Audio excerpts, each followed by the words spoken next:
Hi guys, so last Friday I showed you the Nick starter for Forgotten Pacts, and in that book there's new scenarios, and with new scenarios comes new scenery pieces that need to be made. So what I decided to do is crack out the old plastic card, work on some of the scenario pieces and also on some scatter terrain. So I thought I'd show you guys how I've got on.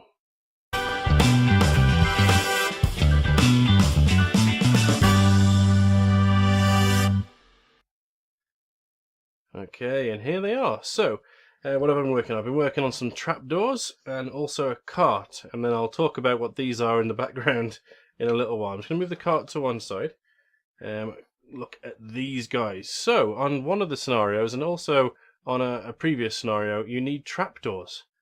So I decided to go ahead, using the same method that I use for the sort of levels in my buildings, the floors if you will, to make a trapdoor. So, started off by cutting it into strips, made my normal flooring, little patch of flooring, then constructed a little door using two non-wood parts, as it were, non-scored wood grain effect pieces, a couple of tubes, and just a cut up tube there with a piece of rod to make the handle. And it's come out fairly nice. So we've got that one where the wood planks are running on an angle, and we've got this one here which probably didn't come out quite as nice in terms of how it looks. That looks quite tidy. This one looks a bit same sort of thing, exactly the same in fact, and made another trapdoor. It needs a little bit more wood colouring from the shade that I use, the brown shade, but I'm really chuffed with how it looks. And there's a sort of miniature next to it to give you a sense of scale. So basically the door is almost 6 foot wide or thereabouts. So there's those. Now the other thing I've been working on is a cart. Now a long time ago, see, I haven't painted the bottom mainly because it's not seen from the table. You need carts and other sorts of scatter terrain to work on the table in Frostgrave, and so I decided I wanted to have a see if I could make a wheel, because well, that's pretty cool and I can use it on a lot of objects. So I made one of these wheels, and I made another one. Unfortunately I didn't do it perfectly, so the top and bottom are fairly square. However, I'm using the one of the square edges on this one to be the bottom where it meets the ground, so it's kind of dug in a bit.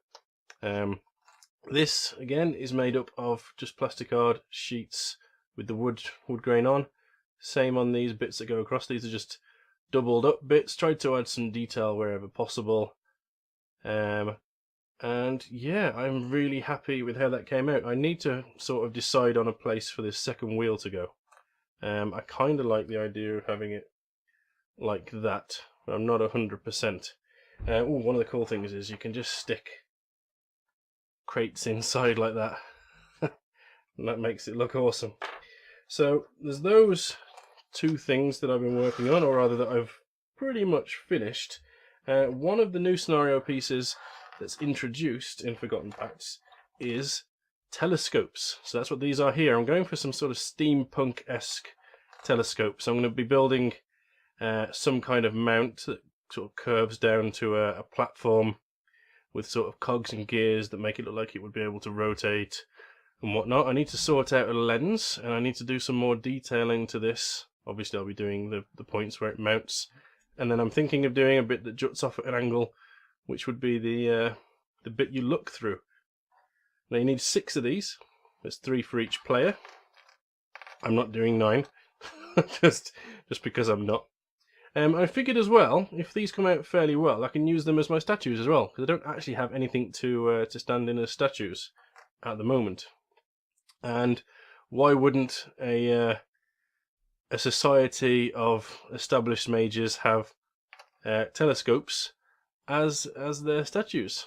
Let's be honest, that'd be fairly cool. The idea of mages looking into the stars, I really like that idea, and so I went ahead and bashed these up out of all sorts of lengths of tubing.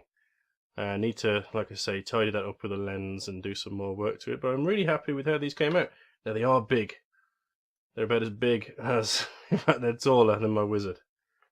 So yeah, they're going to need a pretty hefty mount, maybe even a seat as well. But I'm really looking forward to getting these guys done. I've been wanting to do some sort of steampunk-esque models for a while now, and this is perfect opportunity to take advantage of that. Put some rivets around it, some cogs maybe. Really make use of the plastic hard cutter as well to get some intricate shapes. So yeah, that's what I have been working on. We've got a lovely cart to sort of stick as scatter terrain, also maybe as an objective. And we've got some of these. Oh, incidentally, just bring in a piece of scenery. These work great on the second level of on any of my scenery pieces. They work as like trapdoors on my existing floors. How cool is that? They actually don't stand out at all and almost look as if they've always been there. So that's another option for sort of tarting up the existing scenery that I've got on the go. Love these pieces. Probably going to make some more. They were so easy to do as well. I'm really happy with how those have come out. Right then, before I babble on far too long, I better say thank you very much for watching. You can follow me on any of these things here. If you feel like supporting me, go ahead, go onto the Patreon there. That'd be much appreciated. But yeah, thank you very much for watching, and hopefully I'll see you in the next one. Stay well, guys.